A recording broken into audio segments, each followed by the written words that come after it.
Welcome back to Troggy Trog's Let's Play Dungeons and Dragons Online.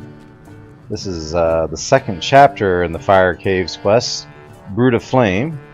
I'm gonna enter that in just a second, but before we do, I thought I'd make my daily dice roll and kind of fill you guys in on a few things that have happened since last quest. Let's go ahead and use this. So we have a healing pot that we're going to have to find a spot for again. I guess for now I'll just put it here. Anyway, few things. A few things sold on the auction house. I bought a few things, but I went around and got all the explorers and rares, so it took me a little while, about a little over an hour to do that. And I used up that Slayer potion I had. That's why I have a higher Slayer count. Probably would only have about 400 slays if I didn't use that potion, but I figured, well, we have it, and use it before we get another one. Another thing I bought was this Robe of Winter, which we might use in this quest. I've got this Deathblock shirt, chain shirt. It was a little bit better armor class than the leather one. I haven't really noticed any armor check penalty problems, so I'm gonna go ahead and wear it. You know, whatever, you know, it's only a -1 armor check penalty, so it shouldn't be too big a deal, but we'll see how it works out and see if we like it. I also basically got all the level 7 gear out, so some things I've been, you know, finding the vendors and buying off the auction house cheap and stuff like that. So basically reset our stuff. This is that trinket, the Fragment of the Silver Flame. It's a protection from evil, all the time benefit like a spell. Plus it's got the strength 2 in it that we slotted. I got, you know, basically most of the stuff off the auction house really cheap or out of vendors. So move my intelligence ring here, the 15 false life ring here, put the grab knox band in the bank. You know, little things like this. You know, we just basically, you know, these aren't even weapon sets anymore. Might as well pull these out of my thing while I'm looking at it. Yeah, but we're getting there. We're wearing the Corsair's galoshes. I was looking at the Corsair's cunning set. It's okay. I mean, the underwater action and feather falling are nice, but the actual items themselves aren't that great. Like the bracers, it's like, I think it's a hat, bracers, and boots. The hat basically gives you spot 5 and a couple other minor bonuses. So it's a little bit better than this hat, but not much better. The bracers will not replace my 80% fortification at all. What they do is give you like a +1 to hit. Which is really meaningless in this game at this point. 2 hit bonuses have been minimalized and marginalized in this game. So that, and I think it gives you like an armor bonus +5 and like haggle +5. And I have a haggle helmet +7 down here, so I don't know if I'll use the Corsair set. Mainly the only reason I would wear it would be for the water breathing and featherfall, but we already have featherfall. Water breathing hasn't been too big of an issue for us, and you can get a 30-minute water breathing buff out here for free basically. So anyway, without further ado, let's go to the Fire Caves.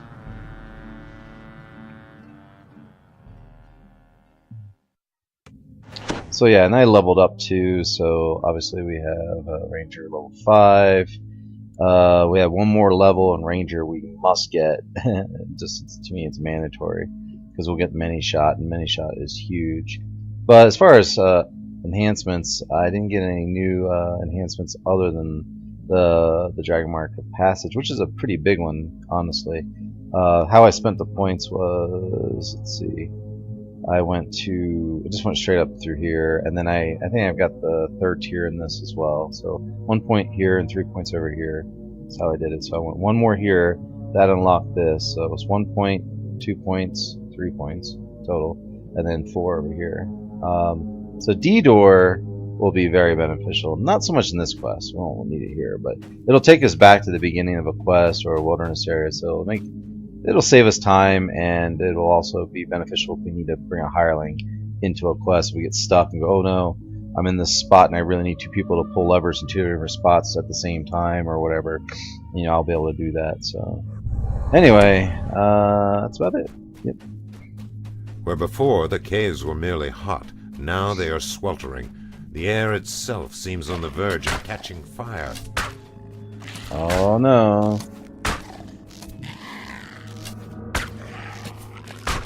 I'm thinking we might just wear this robe Because a robe will give us a lot of DR for these guys. Might as well, yeah, fire. We'll put that on. You just robes equip pretty much instantaneously. The armor takes a lot longer to get into than a robe, so. Ah, they're playing some of my favorite music in this game.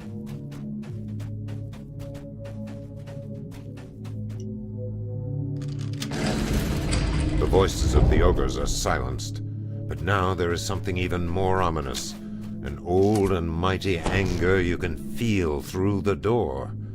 Where? I don't see it. Where's this mighty anger?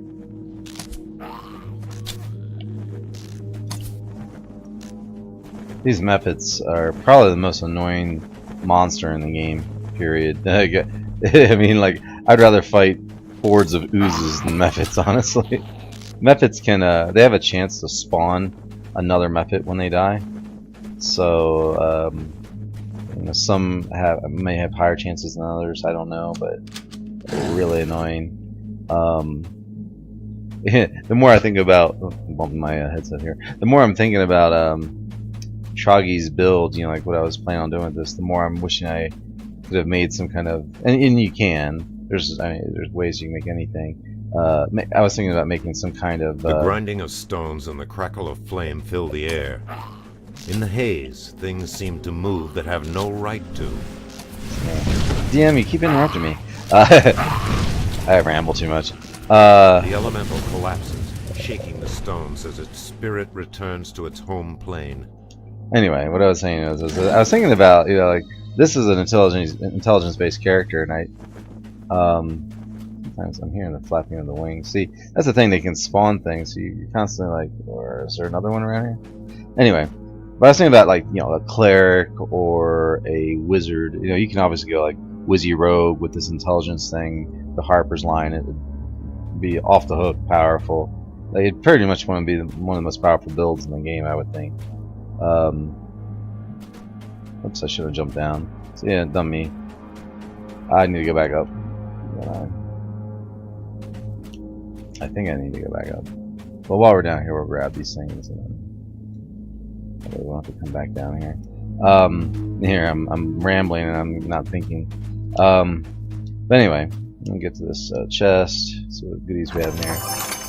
But yeah, you can make like there's like a Zen archery feat which basically affects your to-hit bonus, not your damage, with wisdom, and when you're using a ranged weapon. And I like it. You know, it's not a bad way to go. But again, like intelligence, you can just for a couple action points, you can get intelligence modifier to damage. So that's really big if you're going pretty much all intelligence, like I'm trying to do with this guy. So like a cleric, you know, it's like they got a lot of spells. They're pretty self-sufficient. They're really powerful, I think. And if you made them a ranged cleric, I think that would be the way to go. Let's see, is it over here? Yeah. So I jumped down instead of going up this thing. Anyway, yeah. So cleric is yeah. I just wanted this. That's the whole reason I wanted to come back up here. The cleric wouldn't be a bad way, or favorite soul, or you know, even paladin. You can make a pretty neat arcane archer. You'd have to play an elf to do it, because unless you have ranger levels, you just won't have access to the arcane archer line. I guess you could do half elf, maybe. Like I really don't like the way half elves look, so I don't play them. So I don't really know a lot about them. There's just I got like pet peeves. I'm a very opinionated person, so look at that guy go. So like I don't play Warforged, I don't play half elves.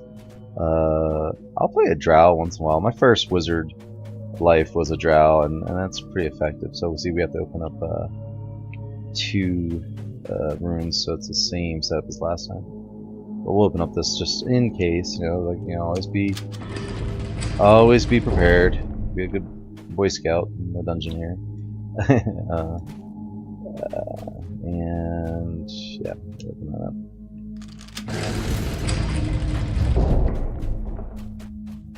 Anyway, I know I'm rambling on, but you know, I've been looking at this guy and I'm like, you know, with the ranger levels, it's going to take a lot of ranger levels to get the self-sufficiency that I was kind of looking for with the spells, you know, being able to cast like Cure Light and Cure Moderate and even Cure Serious Wounds, where if I could have figured out a way. Of course, I mean, I know there's a way to do all this stuff. I wasn't. Again, you have triumphed over the elemental Mak-Murug summon. I just wasn't Only trying to one make a remains min-max. in the depths of the caves. I wasn't trying to do a min-max character. That was the point. I was trying to play a character, a flavor character. So that's what we're doing. But you know, the gamer inside of me always wants to make a more efficient character. You know, like it wants to make the character better, and improve. That's why I'm always like trying to get better gear, and you know, and it makes you more survivable in the game. You know, Another elemental lurks ahead, watching you with eyes that smolder like dying stars. What is this elemental you speak of? I see no elemental. Dungeon Master's pulling my leg again. He likes to do that. At least it's the Dungeon Master with the right voice, though. This is one of my favorite Dungeon Masters.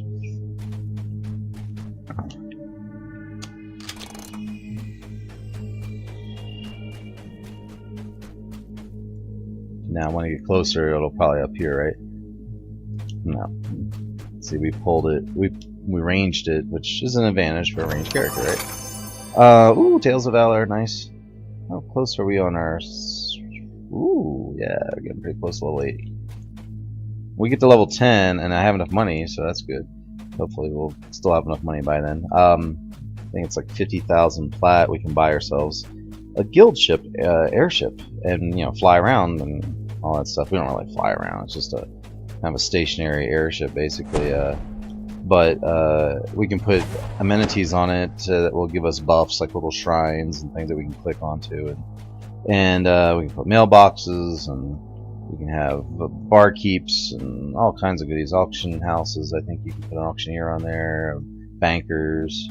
It's pretty much the place to go. It's like, you know, like a guild hall. So I'm really looking forward to that.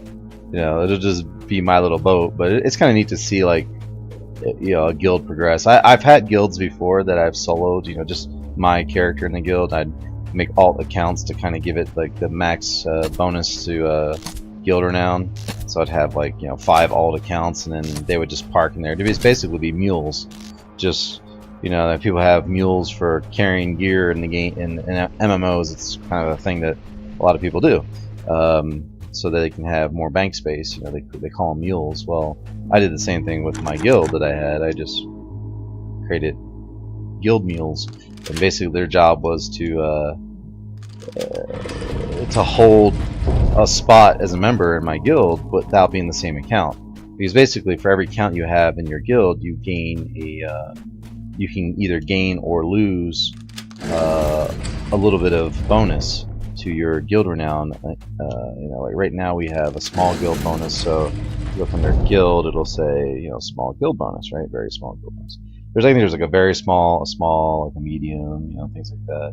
But anyway, I think 6 members was like the sweet spot for a solo guild. Like, you know, you can kind of put 6 members in there, including, you know, 5 alts in your main, and then you could basically get the bonus running pretty effectively. And I did a lot of farming. There's a few quests in the game that you can farm chests that are fairly high level. I'd say like level 15 to like 20 range. There was a solo quest that's really good called the Giant's Vault, or Raiding the Giant's Vaults, over in the Inspired Quarter kind of area, the island over there, the Dreaming Dark area of the game.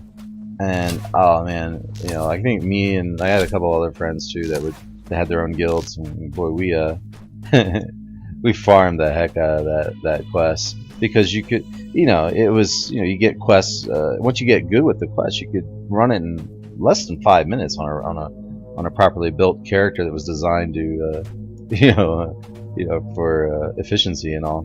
And yeah, we would just own that quest. In fact, I think he has a video that he posted. My friend Vic had a video that he posted up. I don't know if he still has it or not. His YouTube channel still exists or anything, but he basically only had that video on there. It was really good. It was like basically, you know, he just runs through it and does it like in record time. You know, like I think he does it in under 5 minutes, the whole run. And I think I've done one under 4 minutes. I don't know if I'll ever be able to like do it and record it, but it's possible to do it really quick, especially with like level 28 stuff. That was when he recorded it. Ooh, another gold coin. When he recorded his video was before there were, you know, when the level cap was 20. So I think when he recorded it, it was basically, you know, that was as far as you could go. So it was a little bit more difficult back then, you know, to do it in a super fast time. But I'll go up here real quick. And, I'm just curious. We haven't gone all the way up here. Just Q spamming here. Oh, there's a mushroom up there. Oh my goodness! I did not know these. See? Here I am just exploring. Up here I'd ramble a little bit and explore. Ooh, man, it's getting narrow. These little jumps, they have like little. Ruffles have ridges, you know. They have like little lips that stick out, so it's kind of hard to get up and over them because you can't really pull yourself up and over them. Wow. You know, I've probably been here before, but I just don't remember doing this. That's pretty darn cool. Okay. You don't have to leave this way, by the way. I was just like, ooh, this is neat. Let's see where it goes. See, I love these, like, you know, the little things like that in the quest. They're just like, it doesn't have to be there, but it's there. It's like, you know, a little bit of a designer touch that they put into some of these quests. And then we'll grab this down here, and then we'll, we don't want to destroy all the elementals quite yet, so what I'm going to do is of baking heat run past this one. Tunnel, and with them a hate so pure it seems almost physical. The last elemental awaits. There we go. See, I was trying to get some bonuses here. Let's look at the XP report real quick. Oh yeah, we got conquest bonus. Sweet. I don't think there's any more breakables up here, but I'm gonna check anyway. And plus, we can get purple bags, and they tend to have better drops out here for purple bags from kills. So I'm gonna just check up here anyway and for kicks. We got this fire resist, so that really the only thing these guys are gonna do to us is you know, physical damage, not fire damage. Anyway, I was kind of rambling on about you know, guilds earlier and guild renown, and what we do is we'd farm that quest because you got an end reward which gave you guild renown, right? And then you had up to about, I think it was 5. I think every time you ran it, you had 5 chests. I think you had 3 at the end and 2 along the way that were optional. There was always 2 out of 3 of the optionals that would spawn, so you ended up getting 5 chests every run plus an end reward list. So you'd have basically 6 guild renowns in the, you know, in little list, you know, either the chest or the end reward, and you do that like 6 or 7 times until you ransack the chest, you know, and maybe even do it 10 times because you'd still get some all over the fire rewards. Mephit's voices cry out in despair. The elementals are slain, one and all. You still get some rewards, you know, for running the quest. Even when you've ransacked it, it gradually, you know, the value of the chests go down like 1 level per ransack. So, or something along those lines. Rise from the cave entrance before you. All right, so we're going to recall again. We're going to recall out of the quest. We're going to recall out of here. Go back to Three Barrel Cove's harbor area, the little town area, and get our reward, hopefully. This is one of those quests where you have to do 2 quests to get a reward instead of just, you know, 1 reward each quest. So it should be down here at this flashing. Yeah, there's the itis here again. Let's see what we got. Oh, we got some mail too. Yay! The mountain lies still again. Still again. All right. He glances up. It's like little sentimental minotaur. Alright, what do we got here? So yeah, so I've been thinking about it, you know. It's like, again, spot 5, resistance 2. I have a resistance 4 necklace now, you know, so I might take this, but just kind of curious. Now, streaking returning dart, that's a pretty neat little item there. That's the kind of item that you, if you're not a ranger character but you need a ranged item on you, that's great because it's basically infinite ammunition. It keeps returning back to you, but it's not bad because it has sonic damage too, so it's better than just a straight up like returning axe or something like that. Let's see, this binds a character on acquire, and I don't use crossbows. So I guess we'll go with the Corsair. I mean, I'd really like this impressive trophy, but we'll go with this, and at least we'll have a different helmet that does a little bit more than what this one does. Alright, so let me get this advanced again, and we'll go ahead and set up our gear. Looks like we got some mail too. Yay. And like that, and like that. So we have our, you know, our minute scene, which has a yellow slot in it. I just don't have anything to put in it right now. And then we have this, so that's cool. And just to see what it looks like. Troggy. Kinda neat. Anyway, we'll put our armor back on. And go check our mail, and since I got a gold coin, I think, well, let's see how we're doing here. Usually my rule is if I get a gold coin, I go and turn in all the coins and see what I get. That's kind of my rule. That looks actually kind of cool. There's a little bandana on there. I know. But, you know, I don't get to see my trademark green except for his eyebrows, so...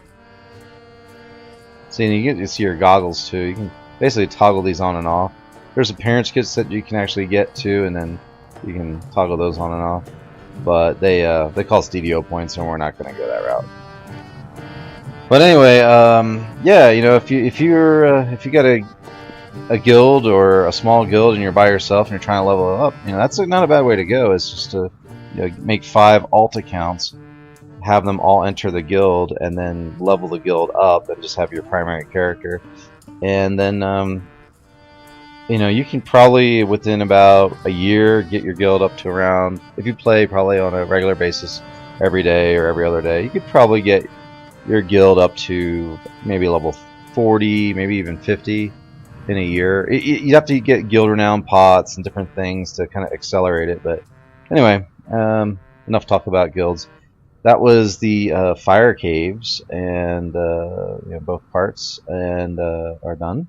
So now we're going to move on to another 3-Barrel Cove quest, I believe. Oops, this is not what I'm looking for. Adventure Compendium. Yeah, there's a lot of level 5 quests out here, actually. So we'll try to get a few of those done before we have to take level 8. I mean, we're getting there. The Explorer stuff, it was pretty heavy duty there. It's pretty, you know, we got a lot of XP out of that. I actually got one named item too. It was a dagger, or no, a short sword, a T-Plane short sword. So I put that on the auction house. But other than that, I was really hoping there was this one bow out there you can get. It's a great bow, the Scrag, I think they call it, and it does bracketed damage. I think it's around a base damage of rank 14, 12 to 14, somewhere in that range. But it's bracketed damage, so I think it's like 1d10 with like a 2 outside the bracket, or a 1d8 with a 2 outside the bracket. So basically it's 2d8, you know, basically is the base damage. And it's got blunted ammunition, which is similar to Morphic arrows, except only for bludgeoning effect. And then it has a red slot. And I was really hoping to get it because even though this one that we have does the shock and the level drain, that bow would actually do more raw physical damage per hit. So we'd be seeing higher numbers. You might see crits around like the 100 range. You know, I think the highest we've seen right now is around like 70s or so. Anyway, let's see what else we've got here. Dunstone is red. Prove your worth and guard duty. Oh, I'm sorry, not guard duty. Ghost of a Chance. I was like, wait a second, we've done that one. Ghost of a Chance and Prove Your Worth, which are both have puzzly type things going on. This Prove Your Worth is kind of a very roguey evasion type character quest, and this one, Ghost of a Chance, is just a good quest all the way around. It's a good average quest, but it has a really tough puzzle at the end if you don't have any cheat sheets or anything like that. Anyway, thanks for watching. I'm gonna go sell some stuff, repair, do that kind of stuff, and then we'll be back for the next episode.